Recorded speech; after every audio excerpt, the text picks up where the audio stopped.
দেশের আরো সন্তানদের জন্য কত মায়া, কত মহব্বত, কত ভালোবাসা।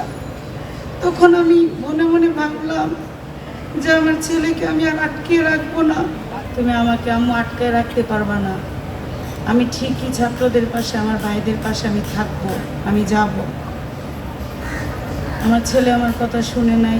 তখন আমি মনে মনে ভাবলাম যে আমার ছেলের দেশের জন্য, দেশের মানুষের জন্য, দেশের আরো সন্তানদের জন্য কত মায়া, কত মহব্বত, কত ভালোবাসা।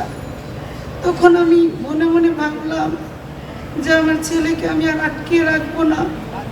ও আন্দোলনে যাক, উপর আল্লাহ চাহে তো ওকে বাঁচিয়ে রাখবে, আর না চাহে তো ও শাহাদাত বরণ করবে। আমার মনে মনে আমি সেটাই ভাবছিলাম। তারপর আমার ছেলে আন্দোলনে যায়। 20শে জুলাই আমার ছেলে শহীদ হন। একটা বুলেটে আমার ছেলে মারা যান। ঢাকা মেডিকেল তাকে মৃত ঘোষণা করে। আমার ছেলেকে আমি বিয়ে করাইছিলাম অনেক শখ করে, মাত্র 20 বছরের ছেলে আমার। অনেক শখ করে বিয়ে করাইছিলাম। 11 মাসের সংসার ওদের। 20শে জুলাই আমার ছেলে গুলি খেয়ে মারা যায়। 29শে জুলাই আমার ছেলের বউ মারা যায়। আমার ছেলের শোক সইতে না বেরা আমার ছেলের বউ মারা যায়। আমি তো 2টা সন্তান হারিয়ে পাগলের মতো আছি। যাক, তো উপর আল্লাহর কাছে লাখ লাখ শুকরিয়া, আলহামদুলিল্লাহ, যে আমার ছেলেকে আল্লাহ শাহাদাত হিসাবে কবুল করে নিয়েছে। এখন সমাজের কাছে, সরকারের কাছে আমার কোনো চাওয়া পাওয়া নাই। আমার চাওয়া শুধু একটাই, যে আমার ছেলে দেশের জন্য জীবন দিল।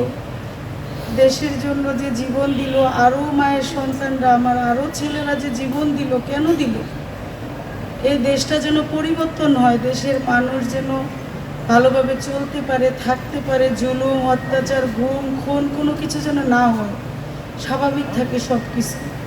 তো দেশই তো পরিবর্তন হইল না, ওই বৈষম্যই রয়ে গেল।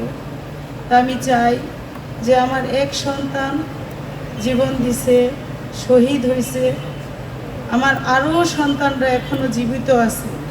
আমি মা হয়ে ওই সন্তানদের জন্য দোয়া করি, যেন ওদেরকে আল্লাহ এতটুকু শক্তি দেয়, হিম্মত দেয়, সাহস দেয়, যেন দেশের জন্য ইনসাফের পথে ওরা লড়তে পারে, ওরা ইনসাফ কায়েম করতে পারে। আমি মা হয়ে দোয়া করি। আমি চাই যে আমার ওই মায়ের সন্তানরা, আমার এক ছেলে নাই তাতে কি, কিন্তু আমার অনেক ছেলেরা এখনো জীবিত আছে, ওদেরকে আল্লাহ নেক হায়াত দিয়ে বাঁচিয়ে রাখুক, ওদেরকে শক্তি দেব, ওদেরকে ভালো রাখুক, আমি দোয়া করি।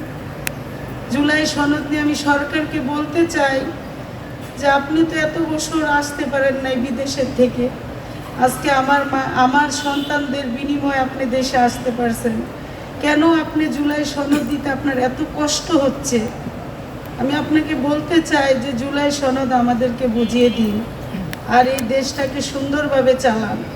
যদি সুন্দরভাবে না চালাতে পারেন, আবার যেখান থেকে আসছেন ওইখানে চলে যান, কারণ আমার ছেলেরা আপনাকে ছাড়বে না। আমার ছেলেরা ঠিকই রাজপথে থাকবে, সাথে আমিও থাকব। আমার এক ছেলে জীবন দিয়েছে, আমিও দিব, আমিও শাহাদাত বরণ করতে চাই, আমিও শহীদ হতে চাই। আমার আরও ছেলেদের পাশে আমি থাকতে চাই। আমার এক ছেলে নাই, আমার শত ছেলে আছে।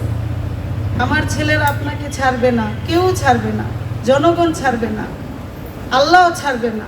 আল্লাহ ছাড় দেন, ছেড়ে দেন না। আসসালামু আলাইকুম।